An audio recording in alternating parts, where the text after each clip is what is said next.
अऊज़ु बिल्लाहि मिनश्शैतानिर्रजीम बिस्मिल्लाहिर्रहमानिर्रहीम अल्हम्दुलिल्लाहि रब्बिल आलमीन वस्सलातु वस्सलामु अला रसूलिल्लाह व आलिहि तय्यबीन अत्ताहिरीन अल मासूमीन।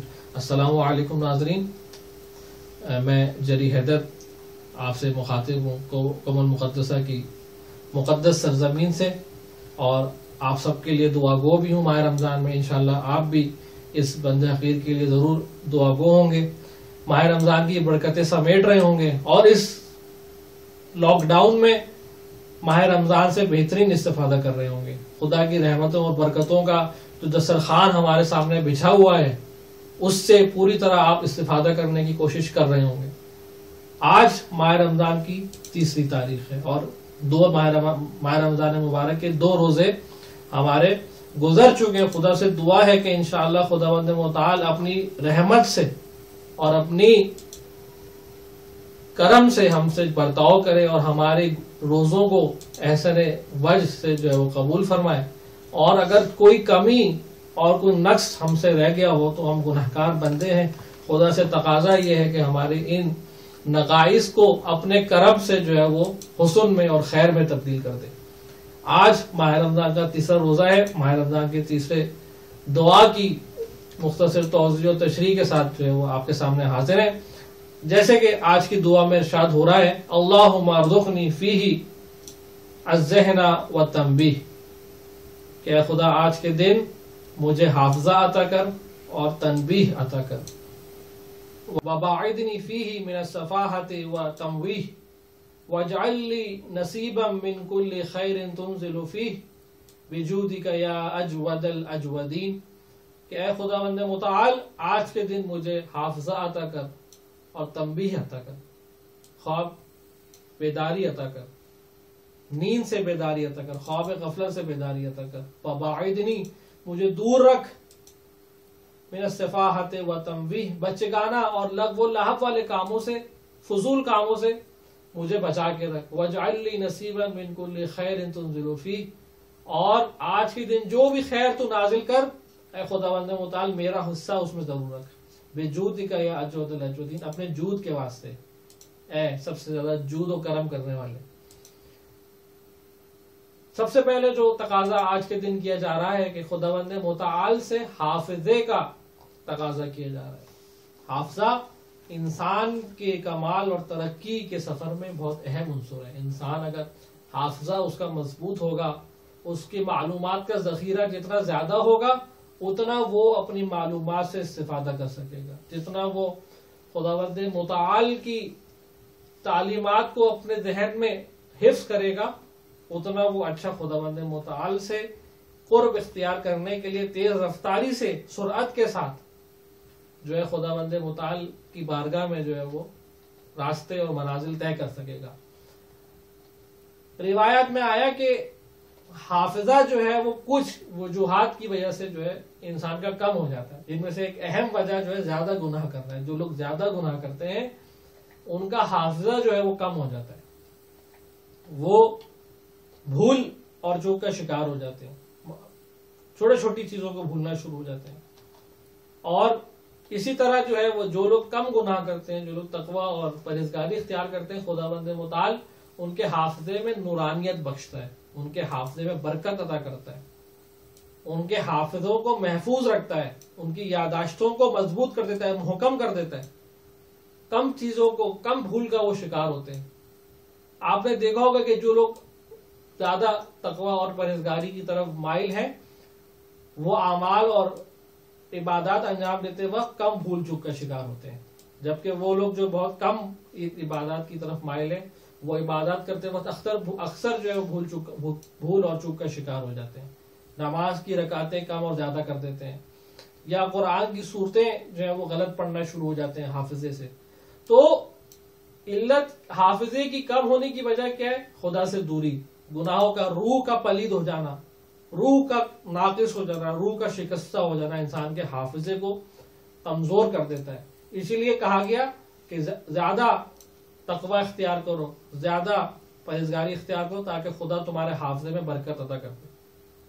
इसलिए हम देखते हैं जो लोग पाक व पाकीज़ा जिंदगी गुजारते हैं उनके हाफिजे उतने ही मजबूत होते हैं।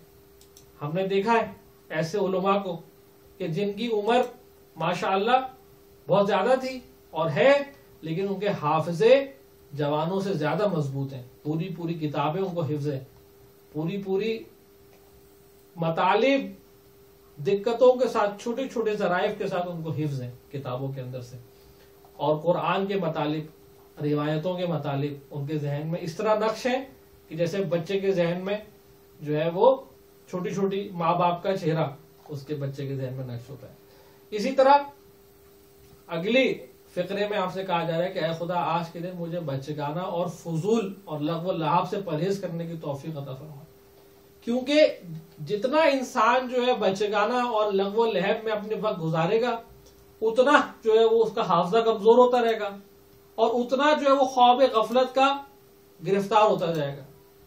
ख्वाब गफलत से अपने आपको बेदार करने के लिए इंसान को जरूरी है कि वो लग़्व लहब से अपने आप को बचाए, मस्ती से, दुनिया की रंगीनियों में जो है वो घूम जाने से इंसान अपने आप को बचाए। कुरान कहते हैं सिबगतुल्लाह वमन अहसनु मिनल्लाहि सिबगा, खुदा का रंग से अच्छा कोई रंग नहीं है। दुनिया का रंग इंसान को खराब कर देता है, इंसान के दिल को जंगालूद कर देता है, लेकिन कुरान कहता है खुदा का रंग सबसे अच्छा रंग है कि इंसान को इंसान बना देता है। अगर इंसान लग़्व लहब से अपने आप को दूर नहीं करेगा तो वो कम कम इंसान से हैवानियत की मंजिल पर जाता रहेगा और फिर उसका हाफजा भी कमजोर होता रहेगा और वो तंबीह भी हासिल नहीं कर सकेगा जो आज की दुआ में तकाजा किया जा रहा है। तंबीह यानी क्या? तंबीह से मुराद है ख्वाब गफलत से बेदारी। तो जैसे इंसान लग़्व लहब में पड़ा रहेगा, बच्चेगाना और फजूल सी हरकतों में इंसान पड़ा रहेगा, उनसे परहेज नहीं करेगा, तो फिर किस तरह जो है वो तनबीह हासिल करेगा, ख्वाब गफलत से निजात, और किस तरह फिर उसका हाफजा जो है वो मजबूत नूरानी हो सकेगा। इसलिए रोजा जो है वो खुदावंद मुताल ने मुसलमानों पर वाजिब किया, फर्ज किया, ताकि जो है वो इंसान तकवा इख्तियार करे, मुत्तकीन में से हो जाए, फलाह पाने वालों में से हो जाए, ताकि क्योंकि रोजा जो है ऑटोमेटिकली इंसान को बहुत सारे लग़्व लहाब से बचा लेता है, बहुत सारे लग़्व लहाब से बचा लेता है। जब ही जो है वो कहा गया कि माह रमजान में रोजों की हालत में लग़्व लहाब से बचो। और अफसोस के साथ कुछ लोग हैं कि जो रोजा रख के भी अपने आप को इन चीजों से नहीं बचा पाते। तो फिर जैसे कि पहली दिन की दुआ में इरशाद हुआ था, अमीर मुमिनीन ने इरशाद फरमाया कि उनका रोजा सिवाय भूख और प्यास के उनको कुछ अता नहीं करता, सिर्फ वो भूख बर्दाश्त कर रहे हैं और प्यास बर्दाश्त कर रहे हैं और अपने आप को जहमत दे रहे हैं। खुदा की बारगाह में उनका रोजा जो है मकबूल करार नहीं पाता। इसी तरह जो है वो कहा जा रहा है कि वजअली नसीबन मिन कुल्लि खैरिन तुनज़िलु फी, कि आज के दिन जो भी खैर नाजिल हो, ऐ खुदा मेरा हिस्सा उसमें से करार दे। कहा गया कि खैर अगर बंदा चाहता है कि उस पर खैर नाजिल हो तो उसका एक अहम इल्लत, उसकी एक अहम जमीना ये है कि इंसान रोजा रखे। रोजा बाइस खैर है, बाइस नुज़ूल खैर है। क्यों बाइस नुज़ूल खैर है? क्योंकि रोजा जो है वो इंसान को एक ऐसी हालत पे मुब्तला कर देता है कि जो इंसान खुदा से करीब हो जाता है, खुदा से खुदा की याद में पड़ जाते हैं। सबसे पहले इंसान के हवासे खमसा जो होते हैं वो खाने और पीने और दुनियावी लज्जतों से दूरी इख्तियार करते हैं और उनकी तवज्जो फिर खुदावंद मुताल की बारगाह में ज्यादा बढ़ जाती है। ये तो दुनियावी लज्जतें हैं, ये इंसान के फोकस को खराब कर देती है खुदा की तरफ से, क्योंकि इंसान की अटेंशन तवज्जो इनकी तरफ चली जाती है तो इंसान फिर खुदा की तरफ तवज्जो में कमी इख्तियार कर लेता है। जब खुदा के सामने, जब रोजे में इंसान जो है वो भूख और प्यास बर्दाश्त करता है तो एक बहुत बड़ा हिजाब जो होता है इंसान और खुदा के दरमियान वो उठ जाता है। इसलिए रोजा जो है वो बाइस खैर होता है। दूसरी बात ये कहा गया कि जब खुदा किसी बंदे पर रहमत करना चाहता है तो उसे भूख कम खाने और कम सोने की तौफीक इनायत फरमाता है, और रोजा इसी चीज का नाम है। इंसान जब खाली पेट होता है, ऐसा थोड़ा सा इंसान जो है वो जब खाने और पीने से और पेट पूजा से और अपने नफ्स को दुनियावी लज्जात से बचाने से जो है वो हदकिनार होता है, कामयाब होता है, तो फिर ऑटोमेटिकली उसकी तवज्जो जो है वो एक पाक हस्ती, एक बाकमाल हस्ती की तरफ जो है वो चली जाती है। इसी तरह इरशाद हुआ कि लिकुल्लि शैइन ज़कातुन व ज़कातुल अब्दान अस्सियाम, कि सारी चीजों की ज़कात है, खुदा ने हर चीज की ज़कात करार दी है। और बदनों की और जिस्मों की ज़कात क्या है? रोजा है। तो रोजा बाइस खैर है, बदन के लिए भी, रूह के लिए भी, इंसान के लिए भी, और इंसान की कामयाबी में और इंसान को अपने मकसद खिलकत पाने के लिए रोजा जो है एक अहम किरदार अदा करता है। इसीलिए जो है कहा जा रहा है कि आज के दिन जो भी खैर नाजिल हुआ है, खुदा मुझे उससे हमकिनार कर, बेजूदिका या अजवद अल अजवदीन, ए सबसे ज्यादा जूद करने वाले, हमारी इस दुआ को अपनी बारगाह में कबूल फरमा। जो भी मतालिब आज की दुआ में बयान किए जा रहे हैं, ए खुदावंद मुताल तेरी बारगाह में दुआ है कि हमारे उनसे हमकिनार फरमा और उनको हासिल करने में आज के दिन हमें कामयाबी अता फरमा। इंशाअल्लाह कल आपकी खिदमत में माह रमजान की चौथी दिन की दुआ की मुख्तसर तौज़ीह तशरीह के साथ हाजिर होंगे। हमें अपनी दुआओं में याद रखें। वस्सलामु अलैकुम व रहमतुल्लाहि व बरकातुहू।